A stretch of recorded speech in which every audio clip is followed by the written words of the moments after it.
Où s'arrêtera ce déchaînement? Depuis plusieurs semaines, la Cisjordanie fait face à une flambée de violence perpétrée par des colons israéliens, maisons palestiniennes incendiées, mosquées profanées, bétail tué, journalistes attaqués. La violence frappe partout et fait rare, même les autorités israéliennes ont réagi. On vous explique. Voici le dernier exemple d'une longue série. Jeudi 13 novembre, les fidèles de cette mosquée de Der Istiya, ville du nord de la Cisjordanie, ont découvert leur lieu de culte vandalisé et profané. هذا الاعتداء يأتي في إطار الحرب المعلن والمفتوح على أبناء الشعب الفلسطيني من قبل المستوطنين برعاية حكومة الاحتلال.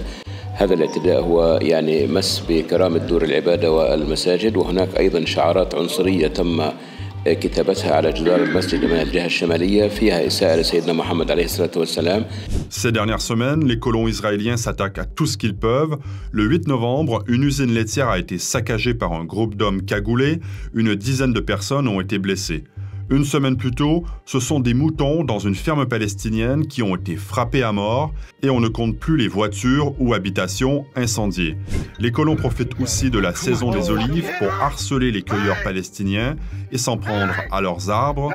Des milliers d'oliviers ont été arrachés en octobre. Dans ce contexte, les militants et les journalistes ne sont pas épargnés. Le 8 novembre, une photographe de l'agence Reuters qui couvrait la récolte des olives a été violemment frappée par des colons. Les activistes et les habitants ont aussi été blessés.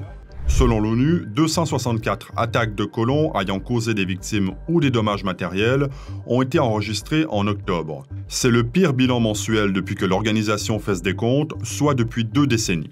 We have and will continue to condemn attacks by Israeli settlers on Palestinians and their property in the West Bank. Israel, as the occupying power, has a responsibility to protect the civilian population and ensure that those responsible for these attacks be brought to account. Ces exactions sont surtout commises par des jeunes colons, parfois même des mineurs. Certains sont membres des Jeunes des Collines, une organisation extrémiste qui s'en prend même aux soldats israéliens.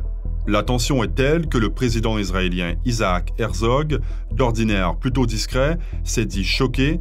Même le chef de l'armée israélienne a promis une réponse ferme contre ces comportements criminels. Mais pour le moment, ces condamnations sonnent plutôt comme des vœux pieux. Car si ces violences adviennent, c'est surtout en raison de l'impunité en faveur des colons israéliens rarement condamnés. Un exemple parmi d'autres, l'été dernier, le meurtre filmé d'un militant palestinien par un colon déjà connu des autorités, Yinon Lévi, n'a donné aucune suite judiciaire. Autre preuve que rien n'arrête ces colons, sur les murs de la mosquée vandalisée de Der Istiya, on a retrouvé ce message adressé à nul autre qu'un chef de l'armée israélienne s'étant opposé publiquement quelques jours plus tôt à ces attaques. Continuez à condamner, nous n'avons pas peur et nous nous vengerons encore.